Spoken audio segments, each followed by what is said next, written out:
patients today in their late 20s or mid 20s who are obese, sedentary lifestyle, with a paunch which is jutting out.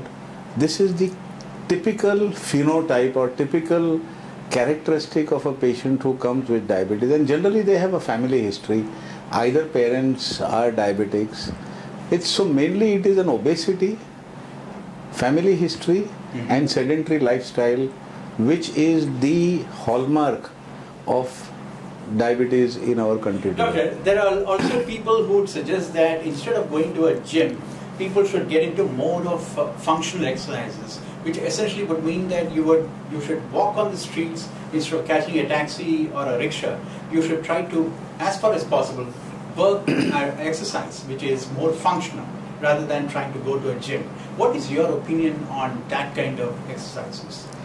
See, walking is the simplest. To put it in a colloquial language, sundar, sasta, majboot. Okay. There is no, you can do it at any time, you can do it at any place, and it doesn't cost. Okay. Gym, you have to get ready, you have to carry your bag, you have to carry your kit, go to the gym. It's very monotonous. Correct. Walking can be done anytime. Alright? Now, walking is a cardio exercise. Okay. How much does it help in diabetes? Moderately. What really brings down insulin resistance is, along with this, you should have some resistance exercise. Okay. So, some dumbbells or some spring or doing push-ups. So, a walk of 40 minutes and a 15 minutes of some resistance exercise, that combination would be the best combination. Okay. Now, you said about, that you walk to work. Yes. It's easier said than done. See, in the Bombay weather and the Mumbai's humidity, right, you walk for 15 minutes on the road, you're sweating and you're out of shape. correct, You cannot do that when you're working. At least I won't do it. right, But I do go for a morning walk. And I spend half an hour in the AC to see my sweating is cut down. So on a routine basis it is difficult. But otherwise it can be done. Now there are so many guidelines which say that you should try and get the glycosylated or HbA1c below 7. correct, In the elderly, those who have got other comorbid conditions like heart problem and other things, we may even relax it up to 8. But in a younger person, you could want to go up to 6.5. So it all depends on the patient group that you are trying to target. Another thing I will tell you, unfortunately, glycosylated hemoglobin tests which are done today are absolutely not standardized, and there are very few laboratories who have a proper glycosylated hemoglobin report. Oh, really? Yes. Okay. So what do you think should a diabetic check for as a standard way of testing his glycosylated hemoglobin? One is a fasting and a postprandial Okay. on a routine basis. Okay. Once the fasting and postprandial is within the acceptable range, Okay. then in 3 months you could do a glycosylated hemoglobin to see if things are fine. If it is not fine, then you could suggest multiple self-monitoring of glucose to see where the fluctuation is taking place. That could be one. Okay.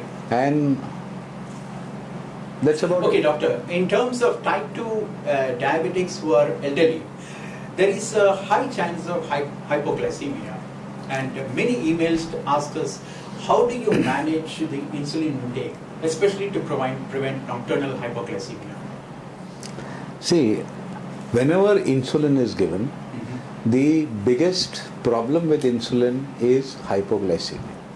Okay. Among all the anti-diabetic drugs, low sugar maximum incidence is with the use of insulin.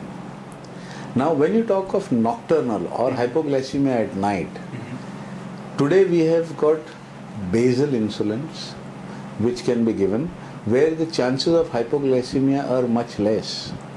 So your basal insulin are your Lantus, and now we have got a new basal insulin called Tresiba, Okay.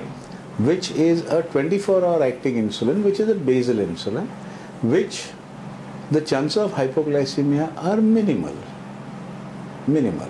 Okay. So that would be the strategy to shift to a basal bolus regime, wherein they can still have the insulin without much chance of hypoglycemia. Okay.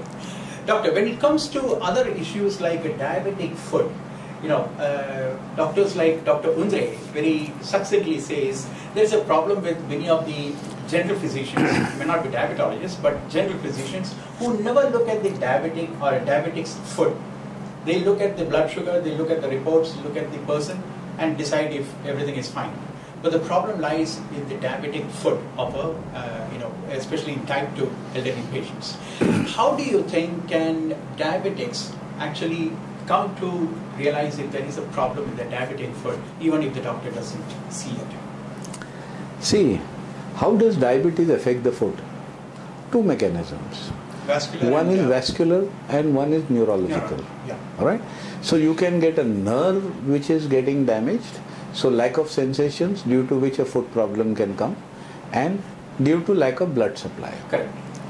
In our country, the predominant lesion is the neuropathic foot Okay.